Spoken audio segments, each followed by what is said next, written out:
Welcome back to another episode of Uncropped. Today, I still have Dillon with me. He's not left my side for the past, 3 episodes now? Yep. So, we're We going to do be not talking... live together. We are going to be talking about 3 a.m., which was actually our most recent film that we've made together. Yes. And it was, you guessed it, a horror film. You guessed it, written by Dillon. And You guessed it. really Mike fun. helped out. But this time I actually acted in the film. Well, none of Oh us my really God. acted. Yeah, no one really acted, and it was a very weird film. So go check it out. We're going to watch it again right now and kind of get our mind fresh with it. So we will be right back. So we just watched 3 a.m. again. It's been a while. Well, we shot that a couple months ago, right? Yeah, September, yeah. Jeez. I haven't watched it since we originally released it, and I forgot how cinematic, how much better it looked compared to our older films. Yes. Well, anyway, I'd written this film not so much as, I had a story in mind. It was more an excuse just to test out the new GH5 II camera I just bought. So I'm like, hey, Mike, let's just shoot something and test it. None of us have to be in it. The person in the bed was just me. You just the whole hold the time. camera like it's a point of view shot. Yeah, and because, Mike's been in a ton of films, I've been in his. So we're like, none of us really want to act this time. Yeah. Let's just be Be technical. too repetitive. Yep. So I'm just gonna go through my notes I wrote down as we did it. First off, I love the Insomnia logo. It is absolutely beautiful. The logo is the part of our company, is a subsidiary. Yeah, kind of like a subsidiary in such a sense where that's all horror films or dream-related films are like that. And this is part of the Dreams series. The fun thing is the opening shot of the moon. A fun fact about that is that's archived from when I did a time lapse of the moon moving at some point. Dylan was like, "Do you have moon footage?" I'm like, "I think so." So I searched and searched and searched, and I finally found that, and it looked really good to be able to put in the film there. And the day footage, too. That was your time lapse. Yeah, the sunrise. Was too. that Camden? Yeah, downtown Camden, Maine, at the harbor. I love the transitions at the beginning of the film. I think it looked really good. I think there was some sort of Gaussian blur or something. Yes. It looked really good to me. It was supposed to be a person, they're going to bed. When you go to sleep, your eyes closed. Yeah. Your eyes closed. It's a very effects-heavy film and very sound-heavy film because... Yeah, and that was very clear while listening and watching it.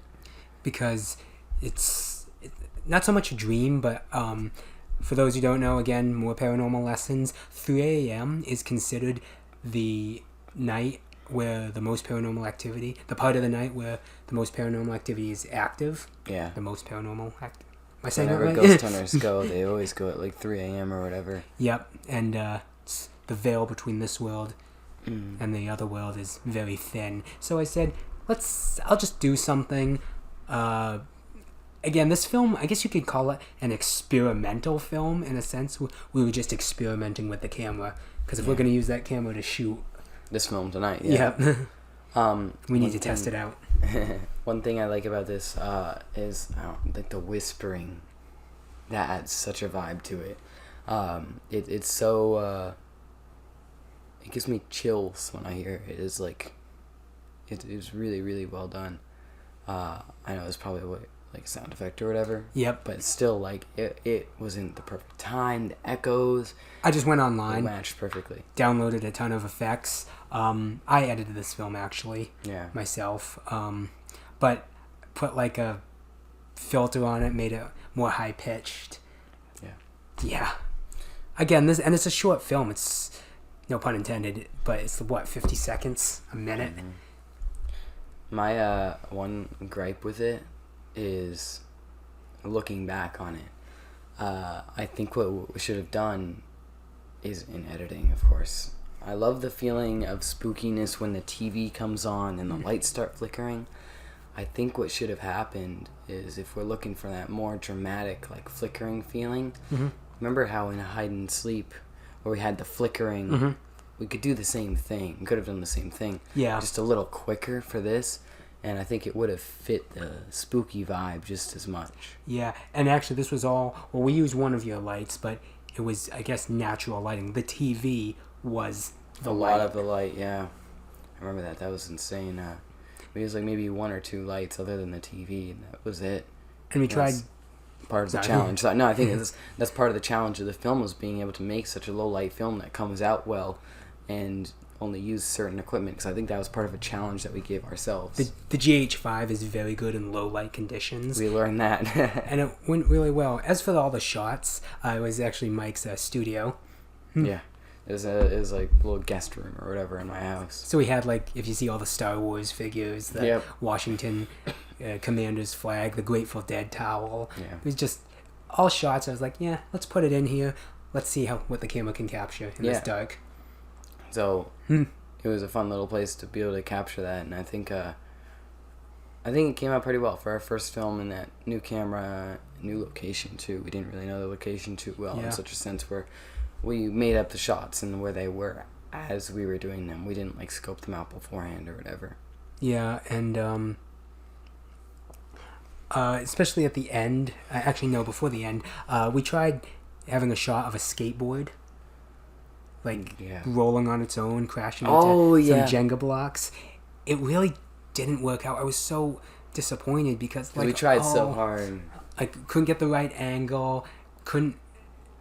I don't think we had enough shots in between, but like we tried.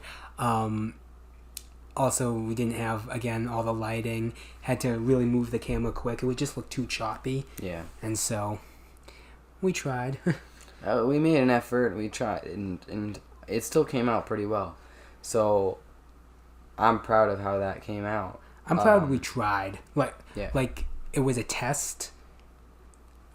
This doesn't rank up there with Hide and Sleep or The Last Dream, but oh no, it was again a test film, an experimental film. We were just trying because Mike has some films he wants to shoot, and I know some of them are at night or in dark. So this shows what this new camera is capable of. We graduated from the T5i and the SL3 and our phones, so why not? And also, one thing we found out when we got the camera is it has a specific cinematic mode, which made it so much better. I don't believe we shot this in cinematic mode, though. We did go out like the next day and did shoot some other test footage outside with cinematic mode, and holy crap, it was good. Funny, Mike was making a documentary, and still is making a documentary on Camden.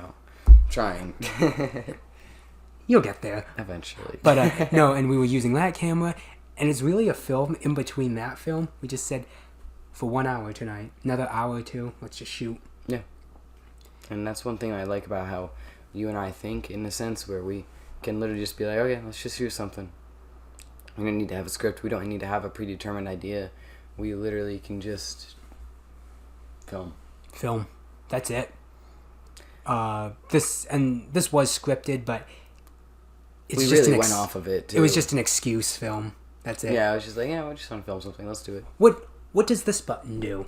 Yeah, exactly. It makes the camera, turns it into a Hollywood camera. Great. What does this button do? Oh, no. We deleted all our footage. That didn't actually happen, but pretty much.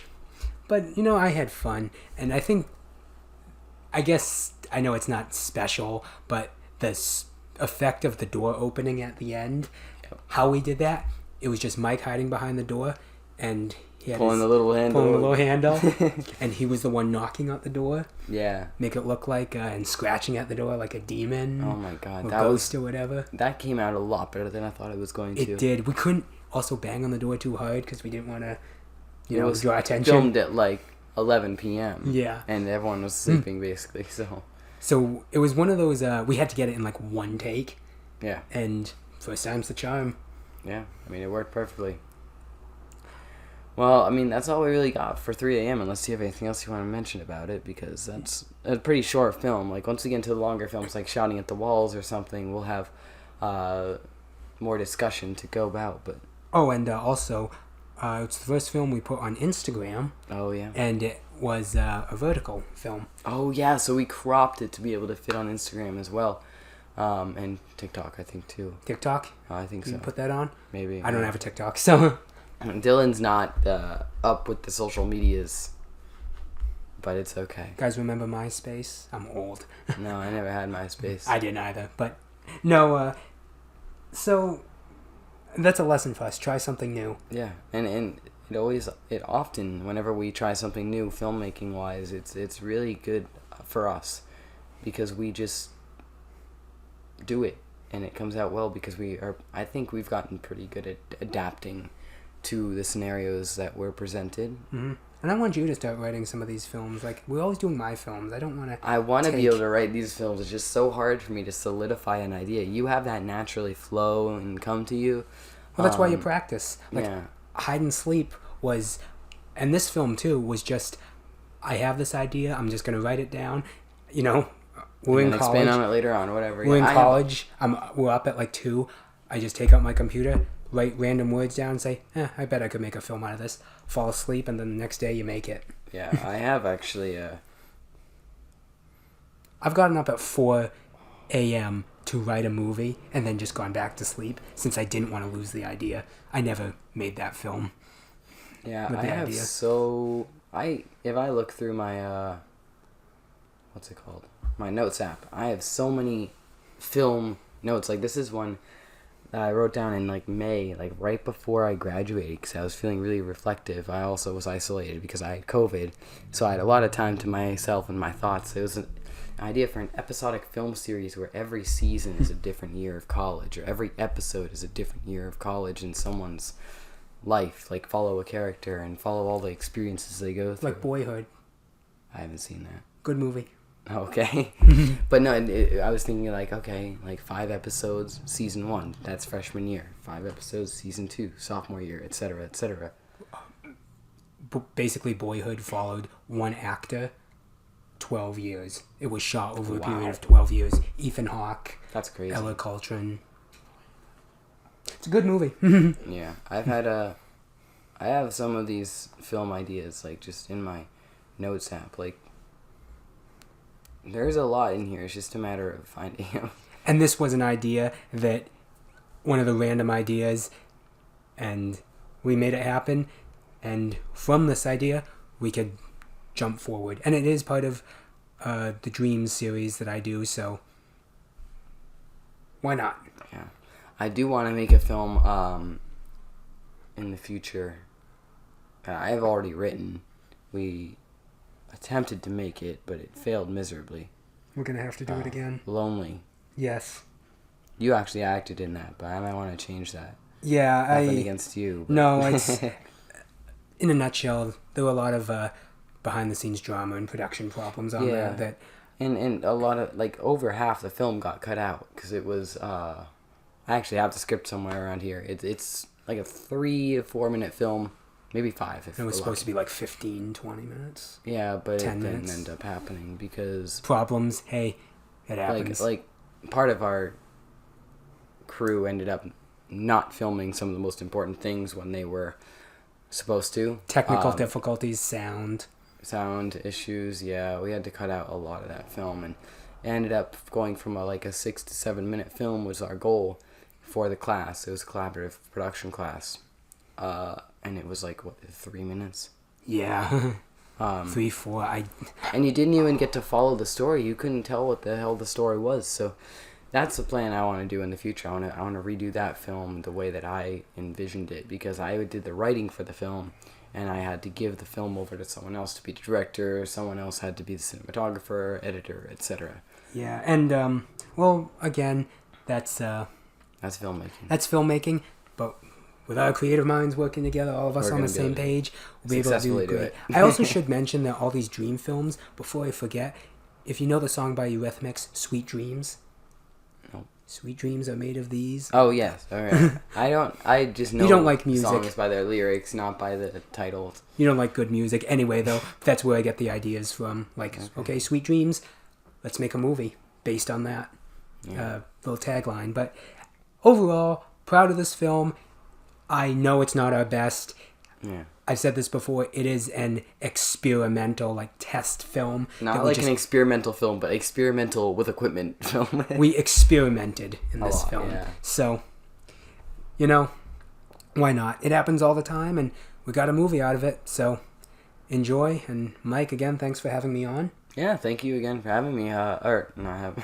I'm not the guest. Thank you again for coming. Yeah, in I'm here. taking over your podcast. Oh God, no! Let's not do that. You already have a podcast. Yes, check it out. Yeah. So we will talk to you next time. I don't know what film I'm gonna do next, so you'll find out with me. Have a great day, guys. We'll see you next week on Uncropped. And so's our theme music again.